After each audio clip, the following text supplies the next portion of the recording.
Hello. We moved here about 6 months ago and took on this classic Aussie garden from a certain era. Sadly, the plants themselves have been neglected for a long time, and the roses that formed the backdrop of that garden were in a bad way. I'm going to show you how I restored them and fixed the soil, which was sandy with poor drainage, to grow healthy and successful roses.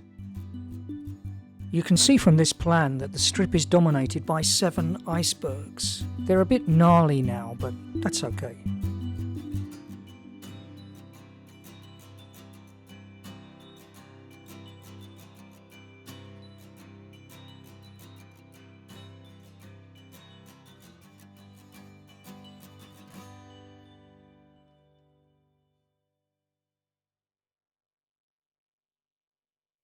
But there's more to this story than just some black spot.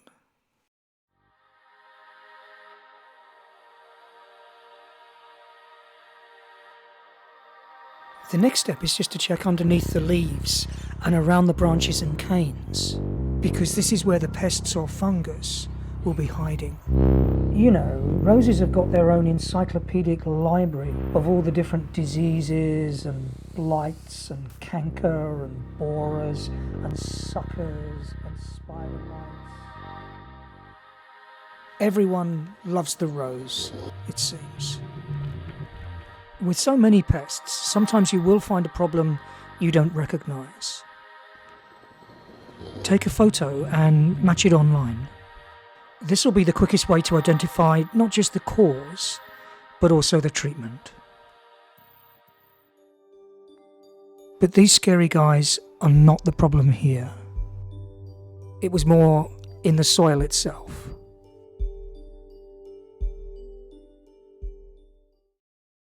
It's also a nicely satisfying story of 2 great American rose enthusiasts and pioneers. Dr. Robert Huey, a tenacious Civil War escapee who walked 387 miles north, barefoot, to escape horrific POW conditions, and his protege in later life, George C. Thomas, the captain, who had to wait for another war to finish before releasing that 1914 seedling. And that's the same one that Huey and Thomas later chose to name after, well, the good doctor himself. And the understock? Well, that particular hybrid, a climber, bursts with energy, which is ideal for grafted roses. You can think of it like a double-decker bus. Dr. Huey is on the lower deck and drives and does all the work, while the Scion Rose sits on the top deck and picks up all the praise for the fragrance and looks.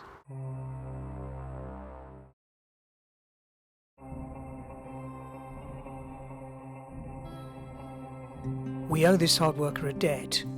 And although the tendency to throw up suckers can be a little frustrating, I think it's time to say to Dr. Huey, thank you, respect, and welcome to spring.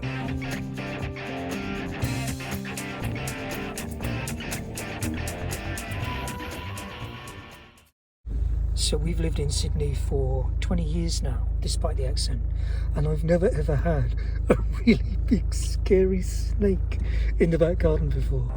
Here's my first reaction to this magnificent diamond python.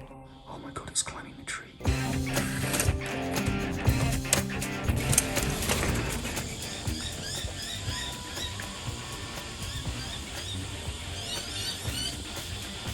I did mention it to my neighbour because, you know, there's a big snake slithering around. And his take on it was, oh yeah mate, I know the one.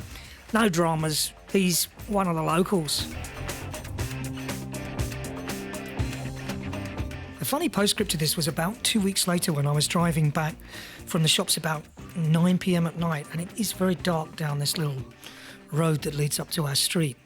And I just saw from the corner of my eye that a big piece of the road was moving, and I stopped just in time. And yeah, it was a 4-foot-long diamond python. So I guess it was the same one. It was crossing the road to go back to the forest. I got out of the car and I can see that it's completely okay. So it crossed the road, went back to the forest, and I really won't forget that for a while.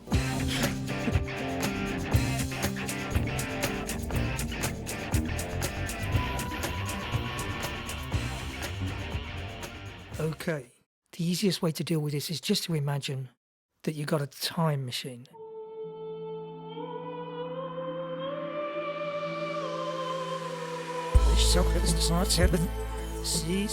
I know, I get it. You came for a quick answer to that question in the title, and instead you've got this idiot blathering on about time machines.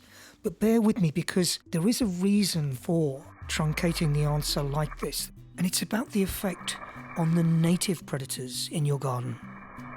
And it's about how your garden and your family deal with the chemicals used to wipe these aphids out, rather than just water over time.